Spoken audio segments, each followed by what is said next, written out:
Penamaan virus didasarkan pada struktur genetiknya, yang bertujuan untuk memfasilitasi pengembangan tes diagnostik, vaksin, dan obat-obatan. Ahli virologi dan komunitas ilmiah yang melakukan riset wabah virus corona dinamakan Komite Internasional tentang Taksonomi Virus atau ICTV. Sedikit berbeda dengan virus, penamaan berbeda penyakit yang disebabkan virus tertentu bertujuan untuk membahas upaya pencegahan, penyebaran, penularan penyakit, keparahan infeksi, dan pengobatannya. Pemahaman terhadap karakteristik patogen baru menjadi kunci pengendalian di masa mendatang. Penelitian hingga tingkat genetik dan struktural telah mengidentifikasi fitur kunci di virus corona yang terletak di bagian permukaan. Fitur kunci permukaan virus menjelaskan mengapa patogen baru tersebut mudah menyerang sel manusia, khususnya organ-organ pernapasan. Virus corona memiliki sejenis protein yang mampu mengikat membran sel inang.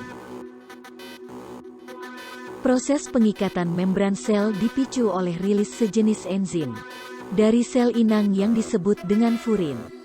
Sebaran furin ternyata banyak ditemukan di jaringan manusia, termasuk paru-paru, hati, dan usus kecil. Infeksi mampu meluas ke berbagai organ tubuh manusia. Berdasarkan data dari WHO, organ pernapasan menjadi sasaran utama infeksi virus corona.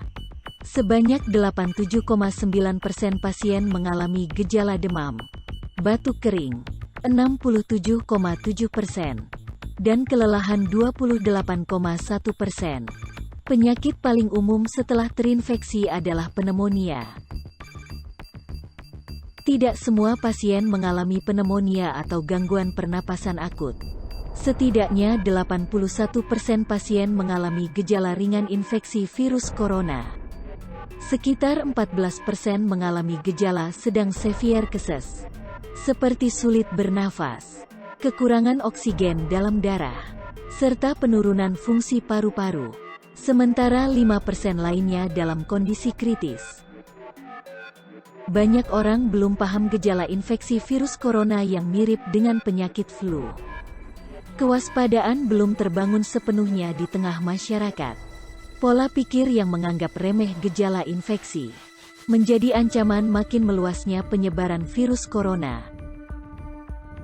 Tak heran penyebaran virus corona mengalami percepatan hingga 2 kali lipat. Berdasarkan data WHO, jumlah kasus global selain China naik 2 kali lipat dalam waktu 5 hari. Apabila ditambahkan China, durasinya menjadi lebih lama, sekitar 19 hari. Tindakan China untuk mengisolasi banyak kota mampu menahan penyebaran virus. Durasi penggandaan kasus virus corona cukup dinamis, mempertimbangkan percepatan hasil penelitian vaksin dan tindakan preventif tiap negara.